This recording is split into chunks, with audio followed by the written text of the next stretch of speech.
Yung Pasko, so bago ang lahat, mamimigay muna ako ng aguinaldo. Amen. Pero hindi ako tulad ni Lord na nagbibigay ng aguinaldo na wala pong kapalit. Ako kasi may kapalit. Ito ay, alam niyo na po yung verse na ating pag-uusapan ngayon. Dahil po dito ko po ito napakinggan sa inyo, itong verse na to. At I know na memorize nyo po ito. So, ang naka-memorize na to, ay bibigyan ko po ng aguinaldo ng 100 pesos. Short text lang po siya. Ibibigay ko po yung text to sa Galatians chapter 6 verse 7. Sino nakaalala? Memorize yun to no before. Pinamemorize ni Pastora sa inyo. So ngayon yung gusto ko i-share sa inyo. Kasi na-encourage ako nung word na nandito ako nung Sunday na yun eh. Anyone? Wala ba nakaalala yung Galatians chapter 6 verse 7? Do not be deceived. O, diba? O, nagbigay ako ng sino pa ang napaka-iksi lang nun. Napaka-iksi lang. Wala talaga makasagot. Huwag kayo muna sa Bible ninyo. Naku. So, hindi nyo memorize. Bawasan ko yan. Diba? Okay, so yun wala pa rin makapagsabi kasi dapat siya magbasa. Si Pastor Rabi nagbigay sa inyo. Ito talaga memorize. Marami na ka-memorize ito before na nandito ako. Kaya na-challenge ako. Kaya gusto ko i-share sa inyo itong word na to. Meron ba? Nakalimutan na. Nakalimutan na, okay. So, dapat di natin nakalimutan. Galatians, chapter 6, verse 7, do not be deceived. God cannot be mocked. A man reaps what he sows. Diba? Sabi po ng salita ng Diyos, ang Diyos po ay hindi po madadaya ni numan. Kung anong itinanim ng tao, yun din po ang kanyang aanihin. Okay, Pastora, Pasko na, kaya pag-uusapan natin to ngayon. Pero hindi naman to, hindi tayo sa financial matter. Hindi natin sa spiritual matter po tayo. So bago tayo magpatuloy, manalangin muna tayo. Dakilang Diyos, salamat sa salita mo na pinabasa sa book of Galatians chapter 6 verse 7. Tunay nga o Diyos, na ikaw ang Diyos na hindi nagbabago, hindi nagkukulang. At ikaw ang Diyos na patuloy nagpala sa mga anak mo na patuloy sumusunod sa iyo. At ikaw ang Diyos na patuloy nag-iingat, nagabay at na patuloy na nangunguna sa bawat isa. This time, Father God, katuloy kang mangusap sa mga salita mo. Hayaan mo, ihanda mo aming puso, ang aming pandinig para po sa pag-unlad, paglago ng aming pananampalataya sa iyo. Narito, O Diyos, ang iyong lingkod, gamitin mo for your own glory and pleasure. Hayaan mo, Lord God, ng tinig mo lamang sa mapakinggan nila. At hayaan mo, Lord, ikaw makita nila sa buhay ko. Aking panalangin sa pangalan ni Jesus, ang lahat po ay magsabi ng Amen. Amen. Palakpak po sa ating Panginoon na buhay. Okay, ulitin mo natin sa salita ng Diyos sa wikang Tagalog, huwag ninyong lilangin ang iyong sarili. Ang Diyos ay di madadaya ni numan. Kung ano ang inihasik ng tao, yun din ang kanyang aanihin. Okay? So maliwanag po sa salita ng Diyos na pag mayroon tayong itinanim, mayroon po tayong aanihin. So pag-usapan ko natin yung salitang sowing ang reaping. Yung pagtatanim at yung pag-aani. So hindi naman tayo dito mga magsasaka lahat. Unlike yung sa province, talagang may idea sila pagdating po sa pagtatanim. Okay? But now we are a Christian. Dapat alam din natin yung ating mga duty at ang mga responsibility bilang mga son and daughter ng ating Diyos na buhay. Okay? Kahit wala tayo po sa province, hindi tayo nagtatanim ng palay, but we know na lahat tayo mayroong ginagawa sa kingdom ng ating Diyos. Tama po mga kapatid? So bibigyan po natin ng diin yung prinsipyo po ng magsasaka.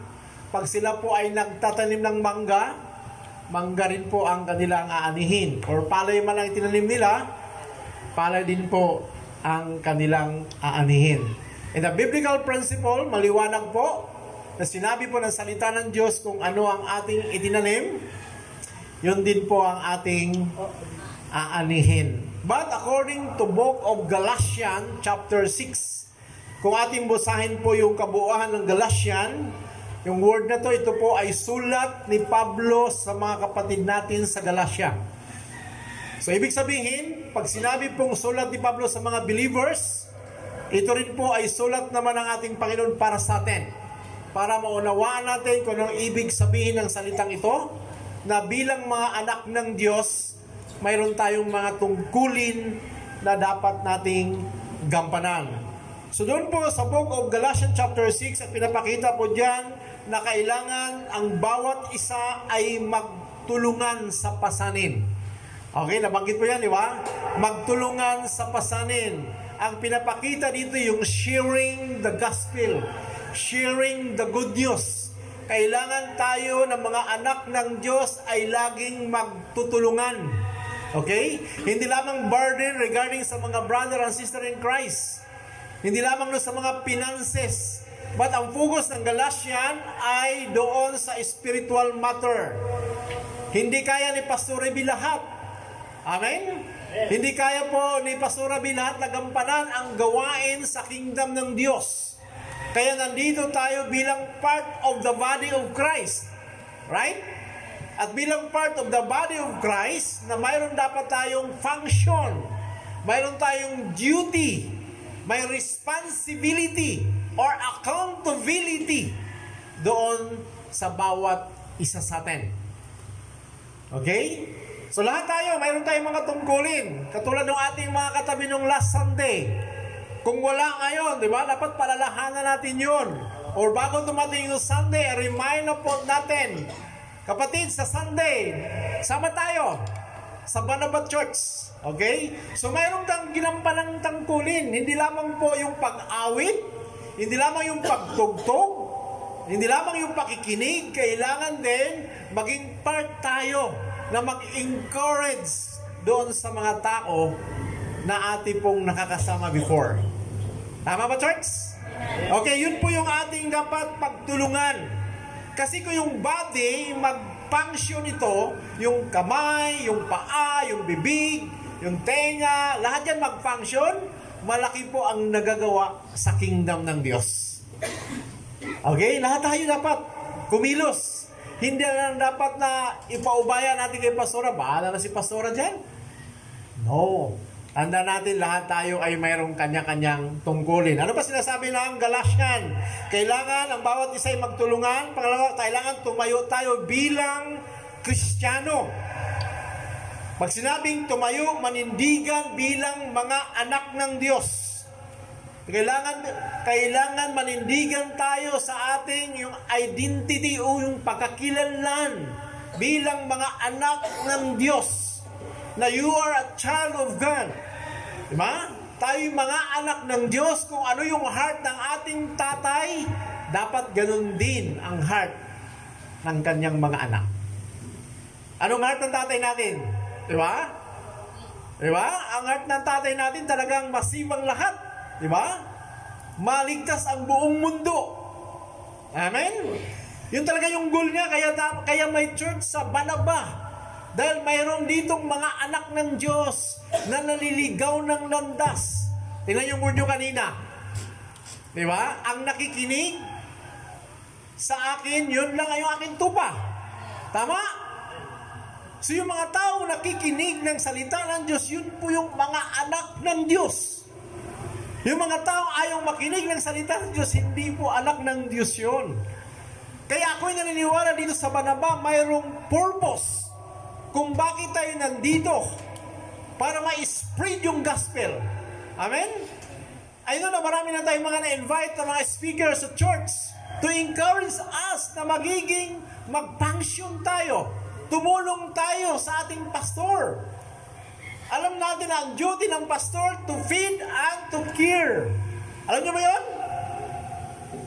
Ang trabaho ng pastor magpakain at mangalaga. Tama? Ang trabaho natin to evangelize, to share the gospel, to encourage people na madala natin sa kingdom ng Diyos. Ako'y naniniwala lahat tayo may mga kaibigan. Tama? O pwede natin silang i-invite.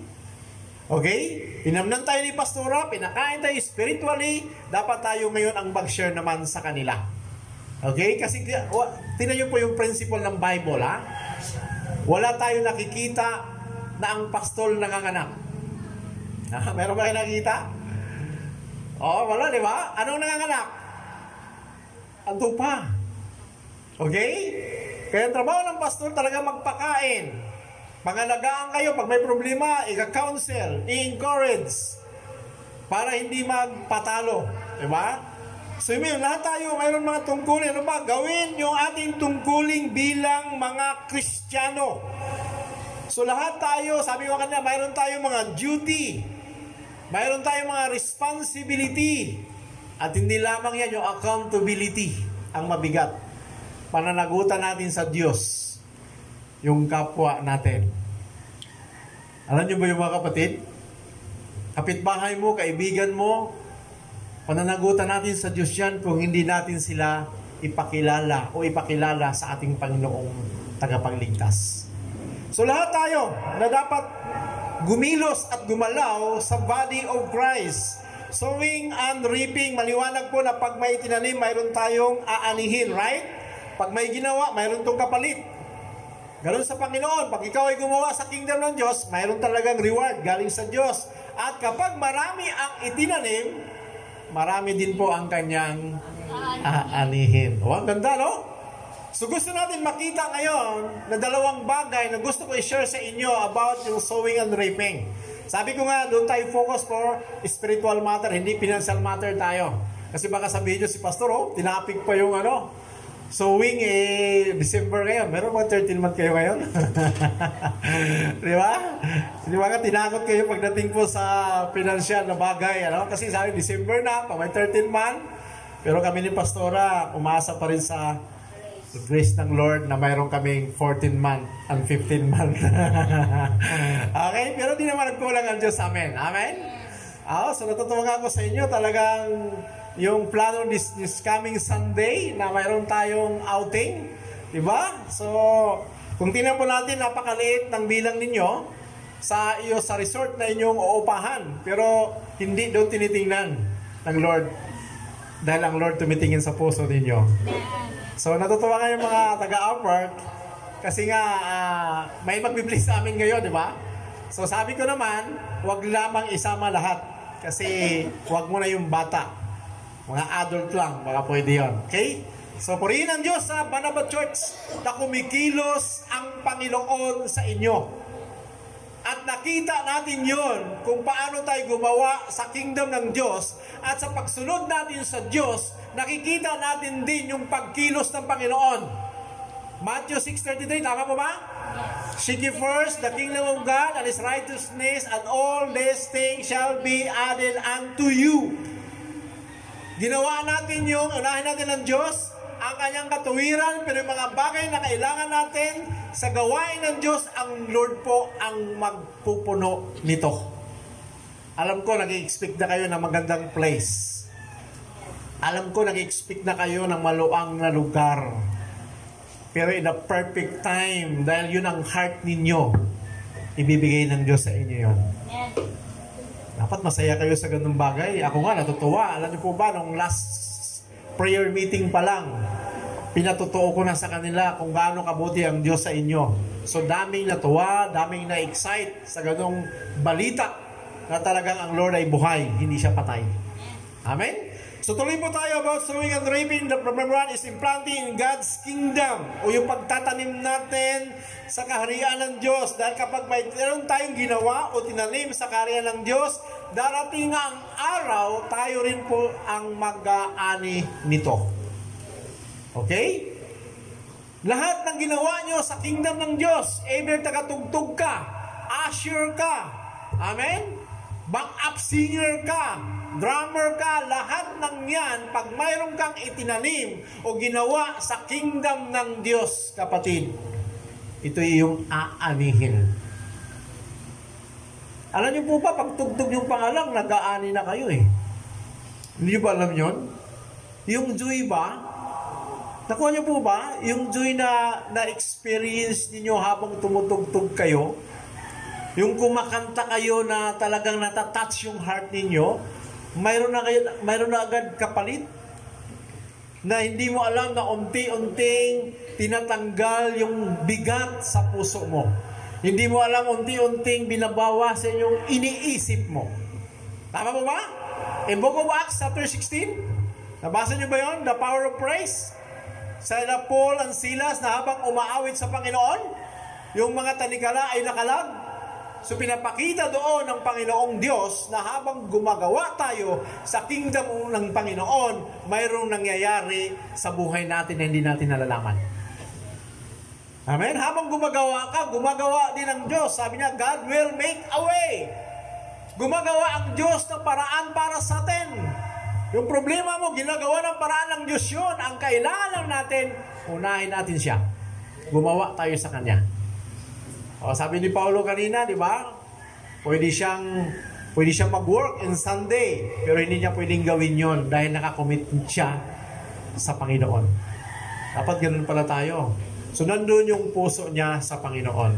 At nakikita naman natin ng Diyos, sinusuklian din ng Diyos yun para sa Kanya. Di ba? So, may benefits na po. Di ba? Kanina pa lang, pagpunta natin, may benefits na in times of praise and worship. Pag nanamnam niyo po, mensahe ng awitin, mga kapatid, nahihil na tayo doon. Gumagaling na tayo doon. Pinalaya na tayo doon kung maintindihan natin yung mensahe ng Diyos. Diba? Kaya hindi lamang tayo awit dito. Ang pag-aawit natin sa Panginoon ay para tayo nanghaharana. Yung ating laman ng ating puso, binibigay natin sa Kanya. At yung response naman ng Panginoon, binabalik din sa atin. At doon tayo pinapalaya. Diba? Ang sarap sa Panginoon magpuri. Magaan magpuri sa Panginoon. Gagaan yung buhay natin, maginhawa ang buhay natin. Dahil po sa ating Panginoon. Okay, so tuloy po tayo. So kailangan po yung pagtatanim natin sa kaharian ng Diyos. Mahalaga po yun. Yung sowing and reaping. In John chapter 15 verse 16, sabi po dyan, John 15:16, You did not choose me, but I chose you and appointed you so that you might go and bear fruit that will last. Maliwanag po?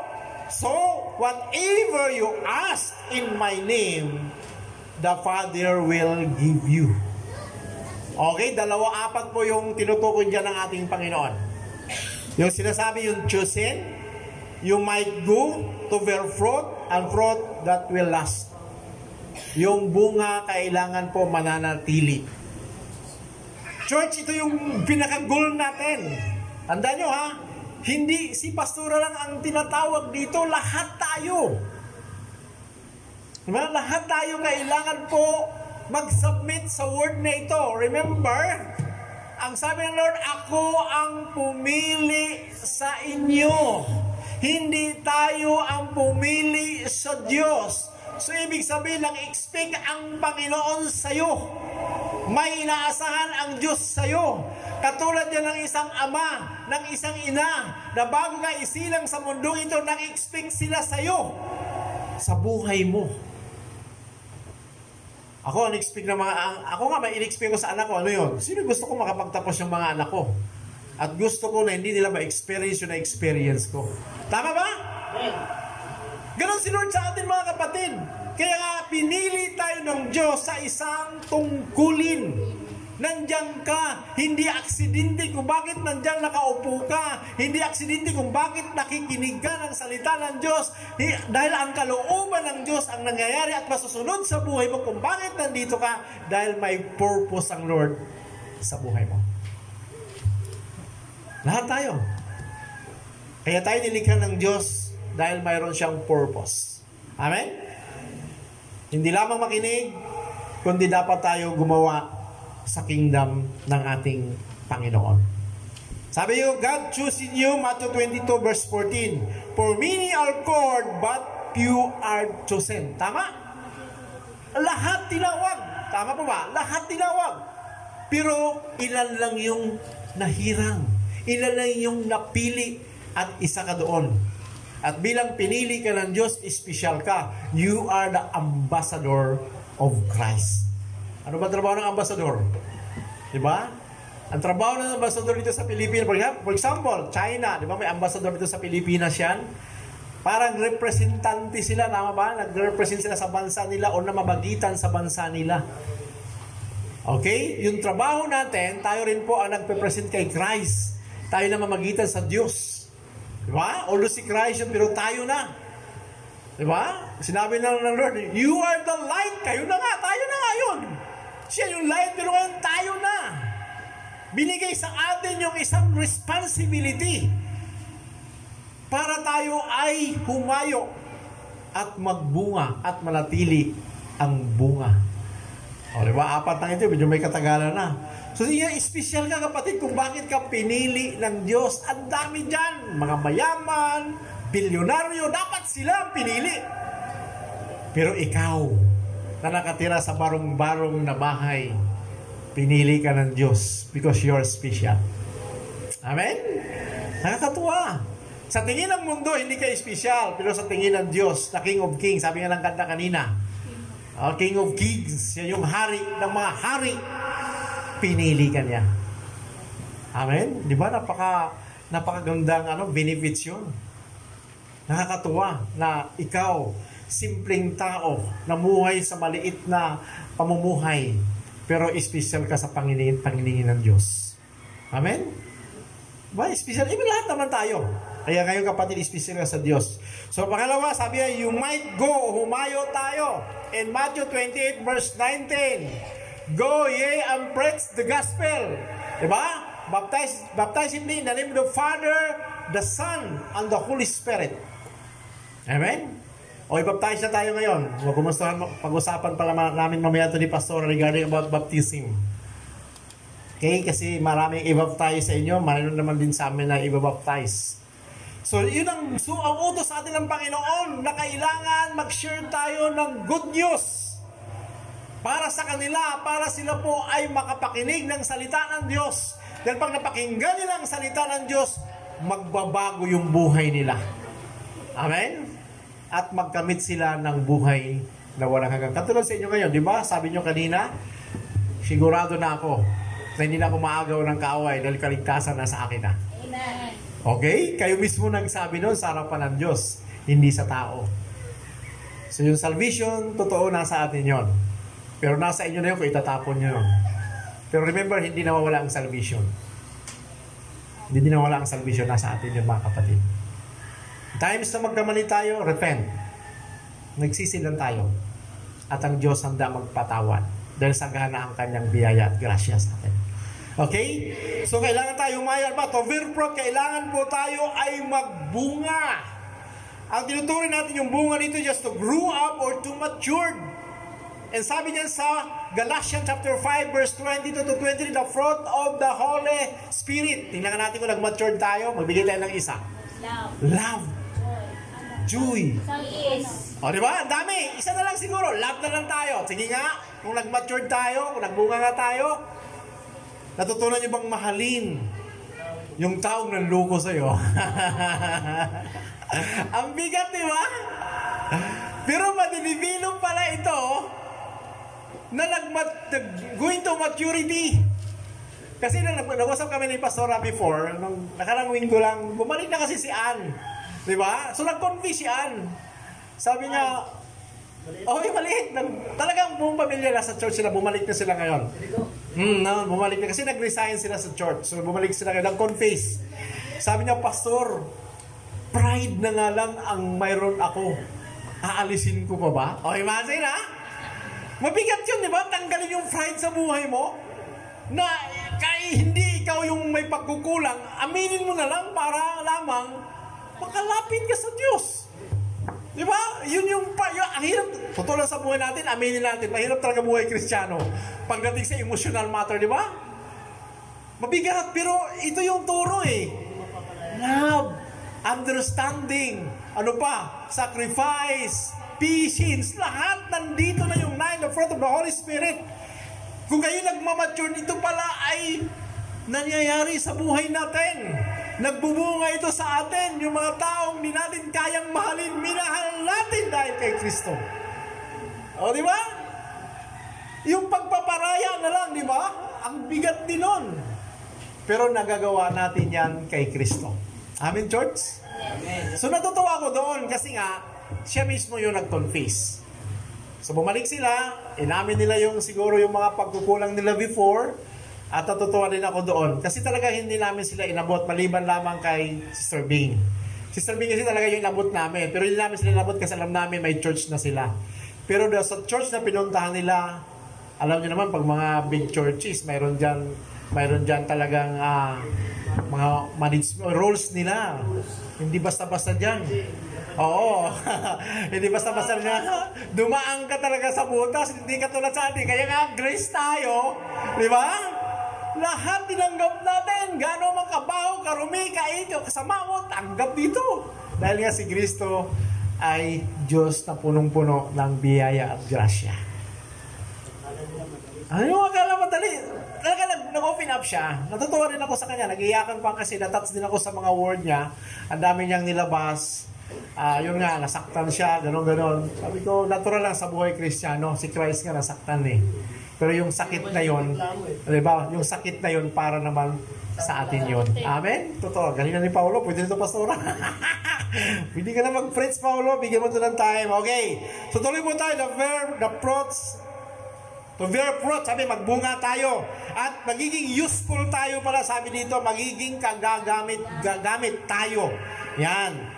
As a Christian, kailangan tayo magbunga, maging kagamit-gamit tayo sa body of Christ. Sa kingdom of God. Diba? Talon tayo sa Matthew 25 verse 14 to 30.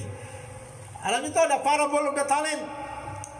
Bigyan, anong oras pa matapos? Okay lang. Praise the Lord. Hallelujah. Okay, tuloy mo tayo. The parable of the talent, alam natin yun, di ba? Yung tatlo binigyan ng 5,000. Yung isa 2,000. Yung isa 1,000. Yung 5,000, anong ginamit niya to, di ba? In-invest niya. Tumubo ng 5,000. Ganon yung 2,000, tumubo. Pero yung 1,000 na binigyan, anong ginawa niya? Binaon niya. Kaya dumating ang Panginoon, yung kanyang Panginoon, nasaan yung tubo nito? Sinisi pa nga ang Diyos. Umaali ka sa hindi mo pinagtamnan. Kung tutusin, ang Lord nagbigay ng kapital. Diba? Sa kanya yung kapital, hindi naman sa kanya eh. Nagbigay pa rin si Lord. Sino nakita? Nag-aani ka na hindi mo pinagtamnan, sinabihan pa ang Diyos. Pero ang sabi ng Lord sa verse 26, ang sabi ng Panginoon, masama at tamad na alipin. Wala naman tamad dito sa Malaba, amen? No, wala. Wow, praise the Lord. Masisipag kayo, nilalakad ko naman muna dito, di ba? Ay, natatawa ako sa inyo eh. Di ba? Mula doon nga, nalakad kayo mamunta dito, di ba? Sa apir nga, talaga minsan nagre-reklamo ang taas, pastor. Eh, sa heart mo yan, di ba? Kung gusto mo i-bless ka ni Lord, walang taas, walang layo. Amen? Lahat kayo malalayo. Tama po ba? Lahat ba ito malalayo? O, di ba? Minsan naisip natin before, late ka ba? Malayo ko. Praise the Lord. Hallelujah. Marami ditong taga Cebu. Okay. Alam niyo po ba kung maiisipin natin regarding sa place ninyo, parang walang mag-church, right? Sadyain. Sadyain eh. Di ba? Oo. Pagtagulan. Totoo, marami talagang mga dahilan. Reason out ang tao. Hadlang. Pero, dahil ito yung kalooban ng Diyos, hindi nasunod yung gusto natin. O nakita natin ngayon yung pag-improve ng church ninyo. O diba? Tapos meron pa kayo speaker every once a month. O pangalawa na pala ako. O diba? Nakakatuwa. So makita natin yung kalagayan po ninyo na kahit sa sitwasyon, sa paningin natin ay hindi pangit, pero sa tingin ng Diyos, maganda lahat. So tuloy po tayo. Ganun yung life natin. So dapat pala tayo ay magbunga. At yung bunga na yan, sabi yun, kailangan mananatili. At yung manatili nito, sabi nga, ikaw rin po ang magbi-benefits nito. Tama ba? Yung peace, yung happiness. Hindi kaya yan palitan ng mundong ito. Tingnan mo yung mundo, di ba? Pag na-happiness na, grabe, may sayawan, may handaan, may kainan, pero after nun, karat sa ulo. Bakit? Daming bayarin. Ano di Pablo? Di ba?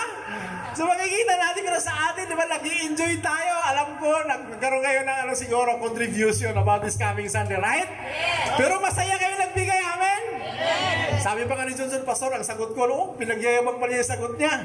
Ano ba, embutido ba yun? Pinagyabang pa sa akin doon. Sabi ko, talaga, mabusog mo kami. Pastor! Imagine, nagyayabang pa sa kanila.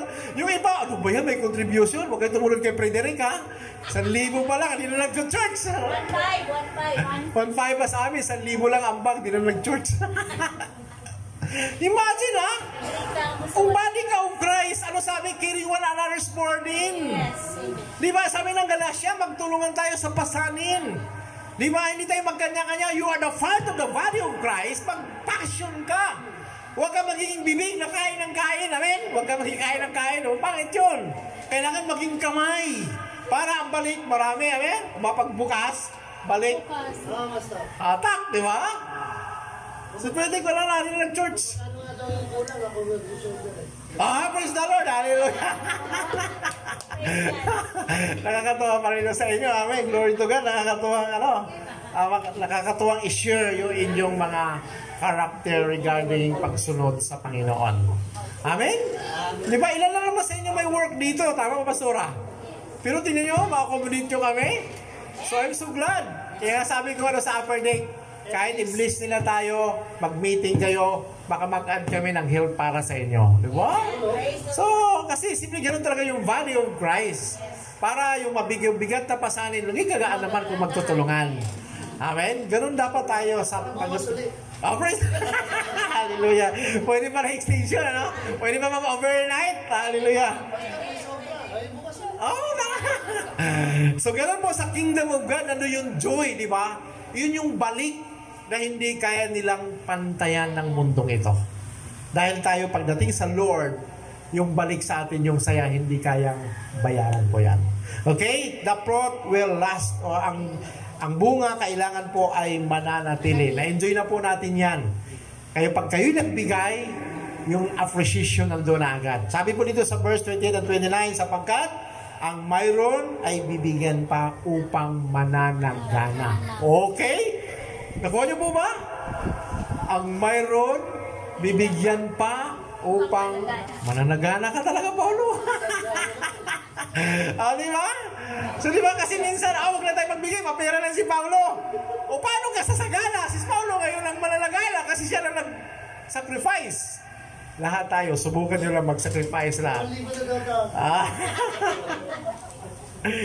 Okay, so tuloy po tayo mga kapatid ko sa Panginoon. Now, so meron tayo lampasan na later, sino tayo? Concerned ba tayo sa mga tao sa paligid?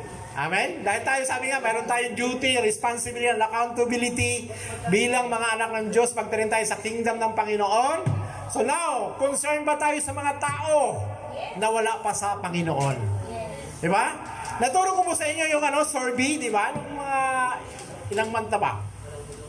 Ang sabi natin, ang survey, sa isang minuto, isang segundo, 3 tao ang namamatay araw sa computation.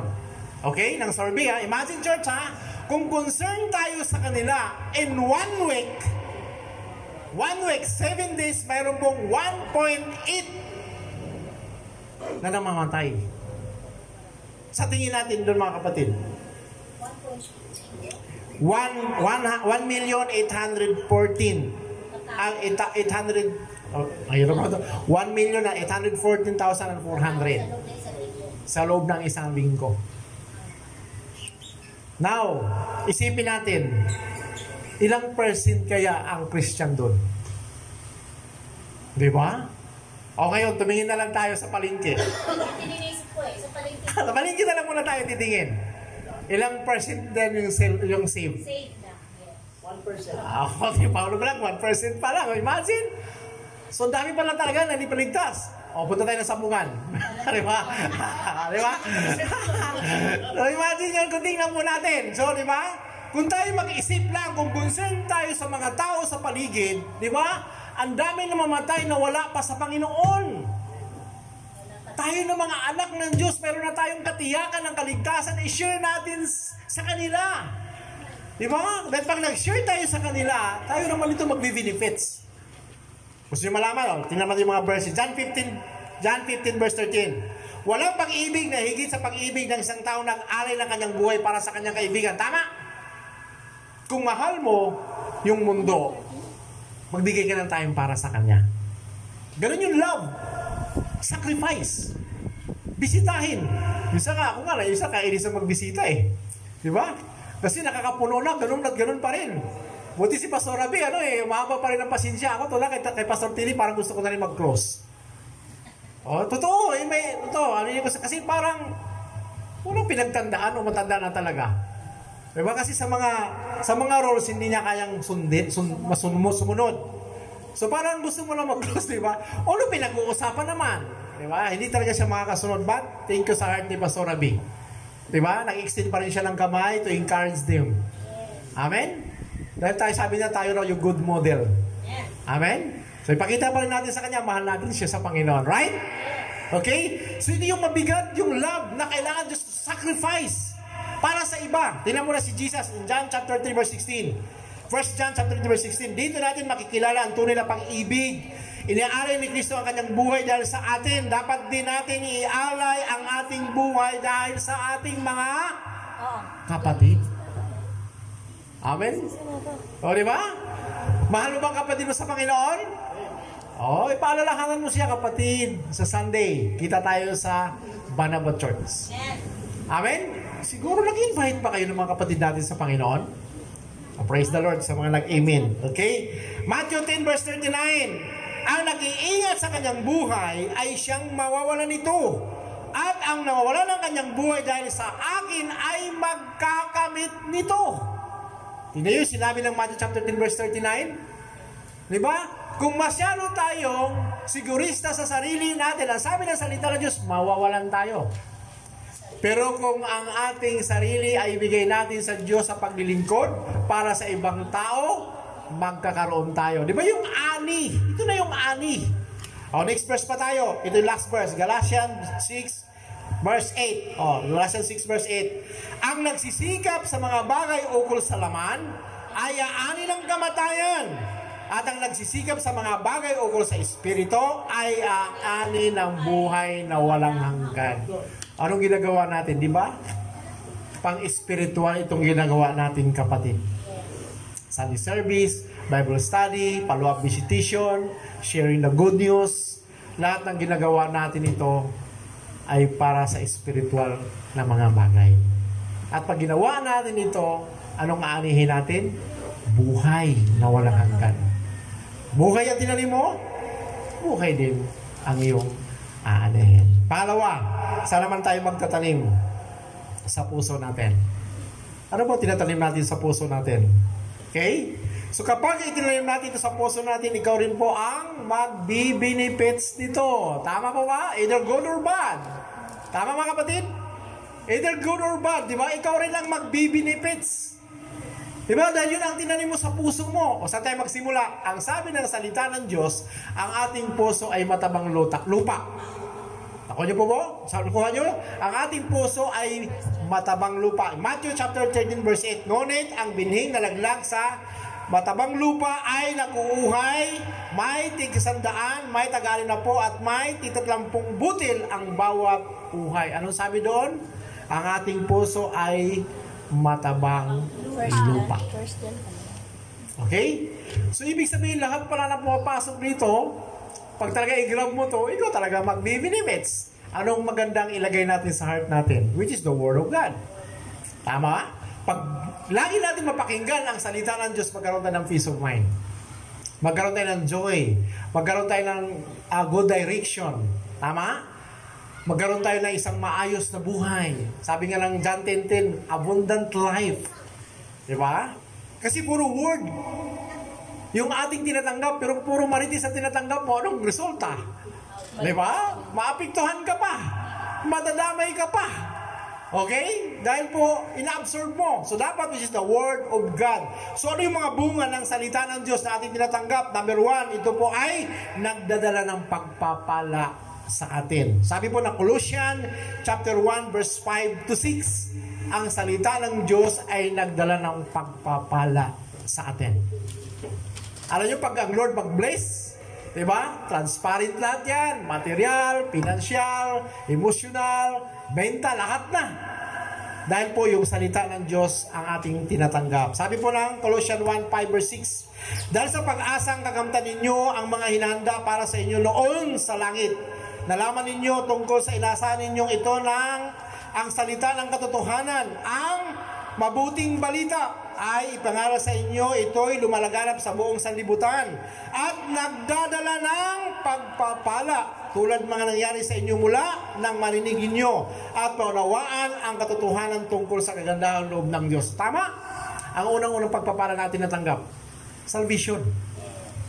Nung narinig nyo yung Word of God, tama? Okay? Tinanggap nyo si Christ, nag-repent kayo sa sarili ninyo, at now mayroon tayong eternal life.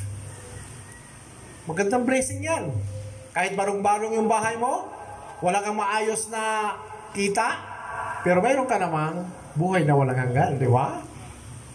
Magandang benefits mo yon. Ano pang dudulot ng mga salita ng Diyos na dudulot ng pagsisisi at kaligtasan? O imagine, nang nakinig tayo ng Word of God, anong nangyari? Repentance. And after repentance, salvation. Acts chapter 11 verse 18. Ito yung mga tinuturuan ni Pablo. Di ba? Na habang yung pagtuturo ni Pablo sa mga hintel, nakinig sila sa salita ng Diyos.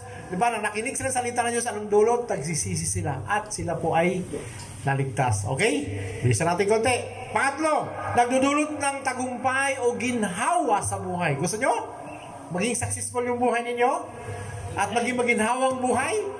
Kailangan natin lagi makinig ng salita ng Diyos. Dahil ang salita ng Diyos, puro encouragement, healing. Ang daming matanggap natin sa salita ng Diyos. Diba? Ito yung nagdudulot sa atin ng kaligayahan. Sabi po ng Joshua chapter 1 verse 8. Alam niyo ito, di ba? Joshua 1 chapter 8 verse 8. Joshua chapter 1 verse 8. Huwag mong kaligtaan, basahin ang aklat na yaon.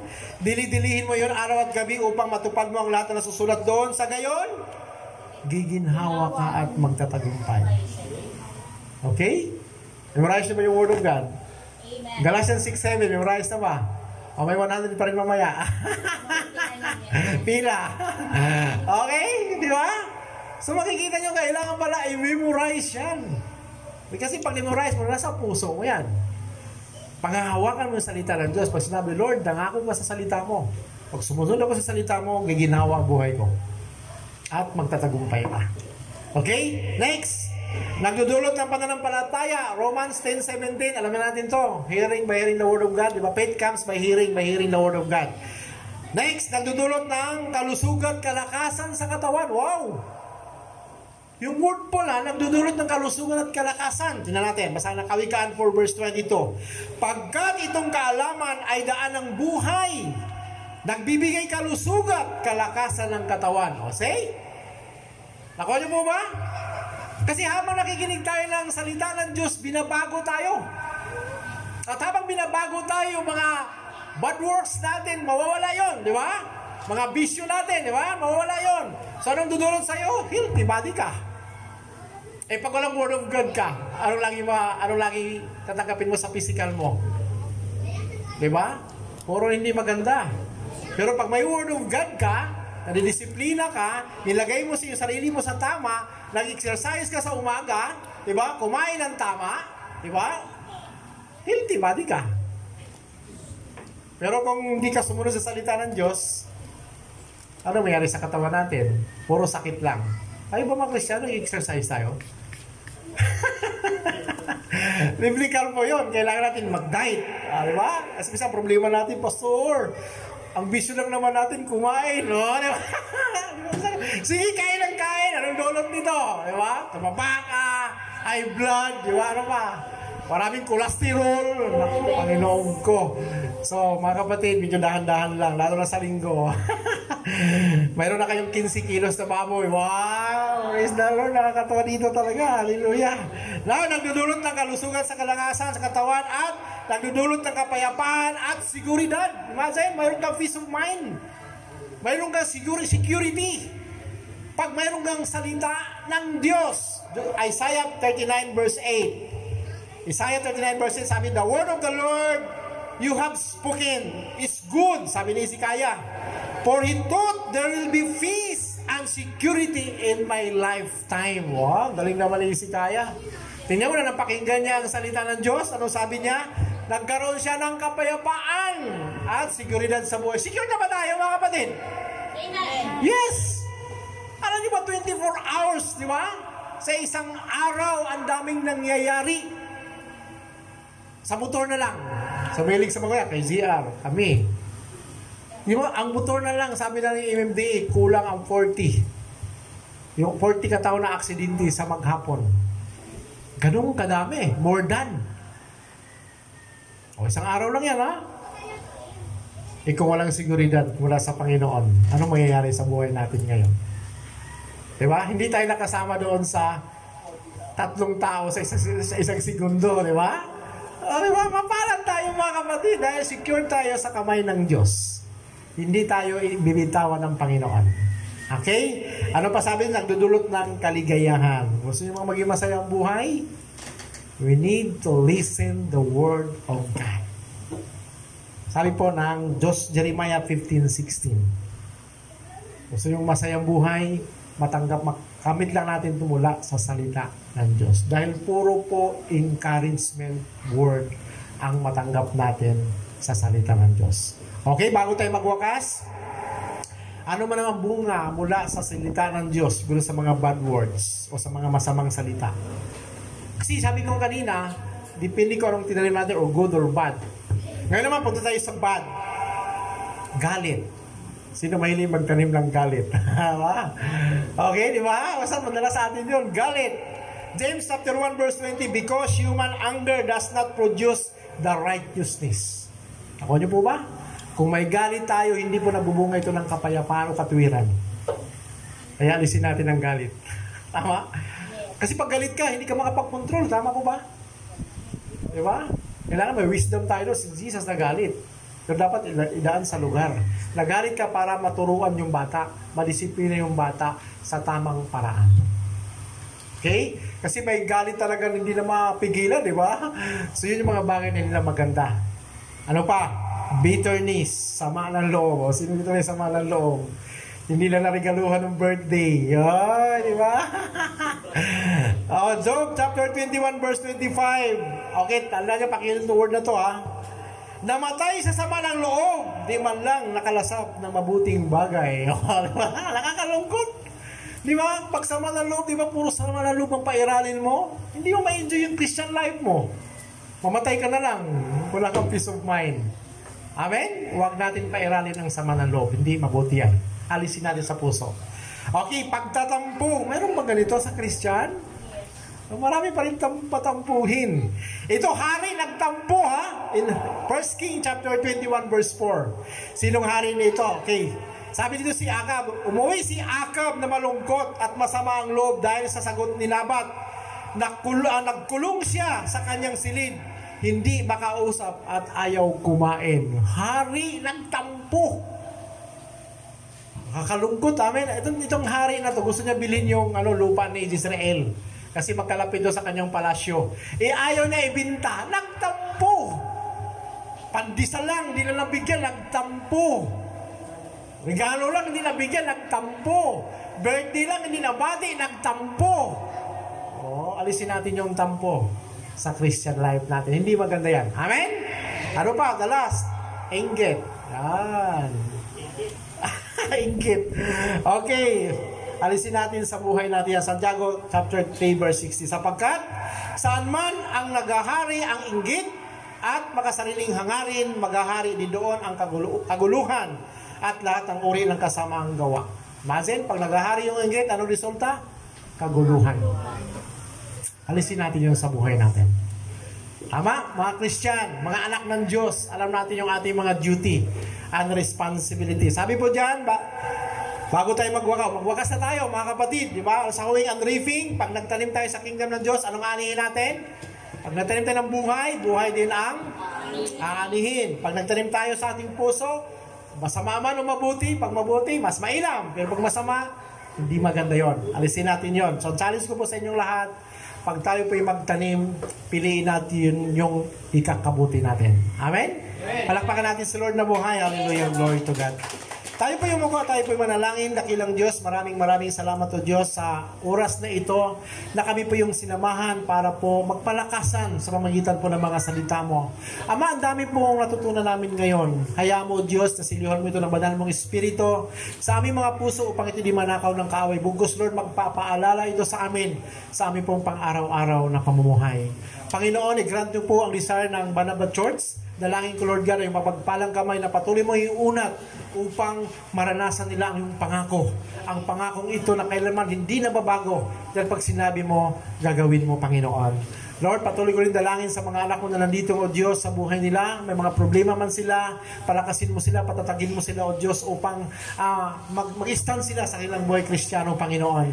At umaasa kami, Lord God, na sa tulong ng banal mong salita, magbigay ito sa kanilang kapayapaan sapagkat sila magtitiwala sa iyo, lalo na sa mga pangako mo sa amin, Panginoon. Salamat, Lord, sa mga salita mo namin natutunan ngayon. Umaasa kami na patuloy mo kaming palakasin at palakasin pa, at hindi lamang yan, kundi pagpapalain mo upang maging pagpapala kami sa marami. Kami samot panalangin sa pangalan po ni Jesucristo. Ang lahat po ay magwika ng Amen, Amen, Amen.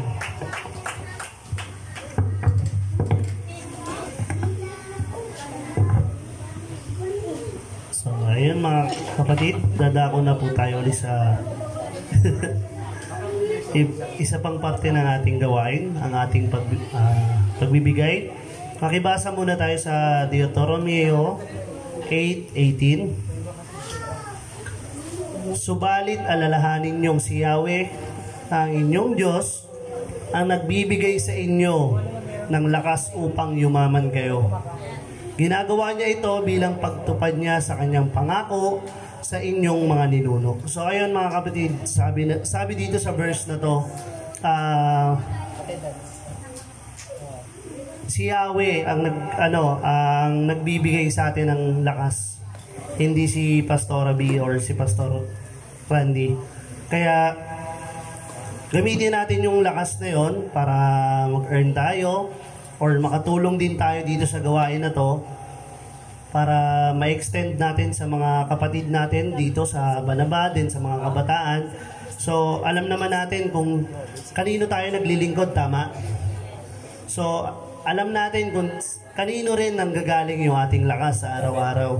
Kaya walang rason para hindi tayo magbigay dahil anytime pwede bawiin sa atin ng Panginoon yung lakas na yun para hindi ka makapagtrabaho, magkaroon ka ng sakit, di ba? Yung ibibigay mo dito, ibibili mo na lang ng gamot ngayon. Gusto ba natin yon? No?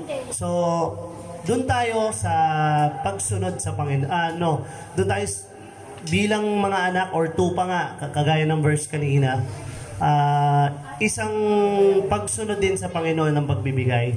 Dahil siya nga, pinangako niya, di ba?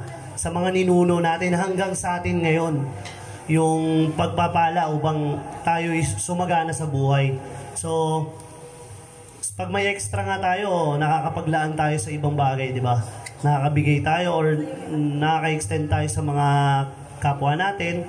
What if ba sa gawain ng Panginoon na mas maraming maaabot yung ibibigay natin? So, wag natin isipin na mabubulsa lang or kung kani-kanino lang mapupunta yung tithe na ibibigay nyo or offering na ibibigay nyo.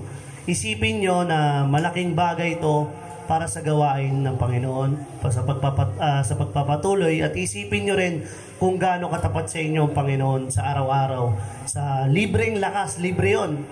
Kasi imagine nyo, pwede kanyang baldahin Diba? Isang click lang, pwede kang baldahin, wala na. Wala na yung lakas na, paano ka magtatrabaho?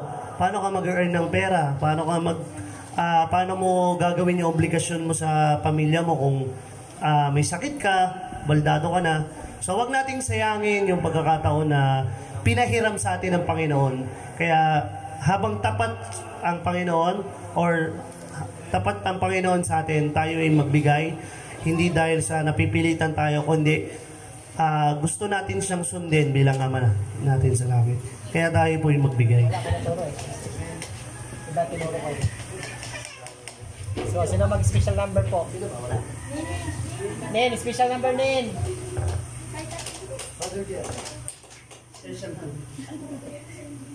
Sige.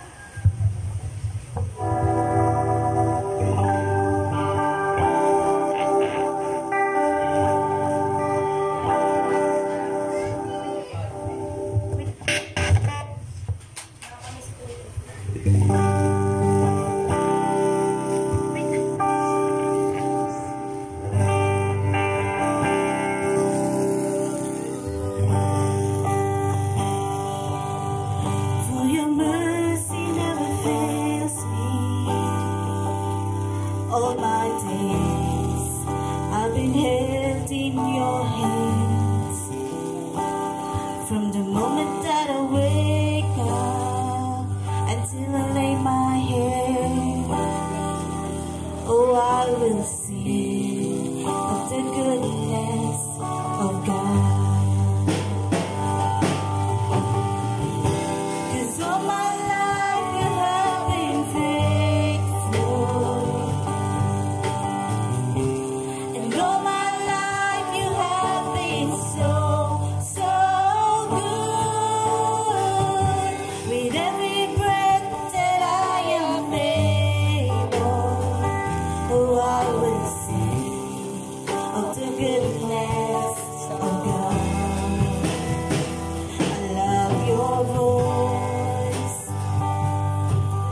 You have led me through the fire. In the darkest night, you were close like no other. I've known you as a father, I've known you as a friend, and I have lived in the goodness of God. 'Cause all my life you have been faithful, and all my life you have been so, so good. With every breath that I am able, oh, I will sing of the goodness of God. Your goodness is running out, it's running out to me. Your goodness is running out, it's running out to me. With my life laid down, I surrender now, I give you everything. Your goodness is running out, it's running out to me. And all my life you have been faithful, and all my life you have been so, so good. With every breath that I am able, oh, I will sing of the goodness of God. Steady po natin yung ating right hand sa ating ikapo. Amang banal na nasa langit, maraming salamat Panginoon sa buong linggong nagdaan na punong-puno ng pagpapala at salamat sa lakas na ibinibigay mo upang kami makapagtrabaho. Panginoon, maraming salamat sa libreng panibagong buhay, Panginoon, sa pagising sa umaga. Panibagong lakas na binibigay mo sa bawat isa ng mga anak mo na narito. Pagpalain mo silang lahat, Panginoon. At gayon din ang hindi mga nakapagbigay, Panginoon, ay pagpalain mo pa rin, Panginoon. Sa iyong papurit pagsamba, in Jesus' name, Amen.